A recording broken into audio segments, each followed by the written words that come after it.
નરેન્દ્ર મોદી વિચાર મંચ ભરૂચ જિલ્લા દ્વારા અયોધ્યા રામ મંદિર પુનઃપ્રાપ્ત પ્રતિષ્ઠાને લઈને ઉજવણી કરવામાં આવી।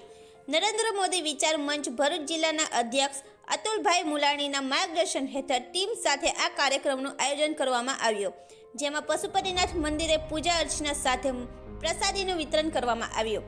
બાદમાં વાલિયા ચોકડી સ્થિર રવિરાજ એપાર્ટમેન્ટ આવેલ રામજી મંદિરે મહાઆરતી બાદ પ્રસાદનું વિતરણ કરવામાં આવ્યું હતું। ત્યારબાદ જીઆઈડીસીમાં શાંતિ તીર્થ સોસાયટી સાથે રહી ભગવાનની શોભાયાત્રાનું આયોજન કરવામાં આવ્યું।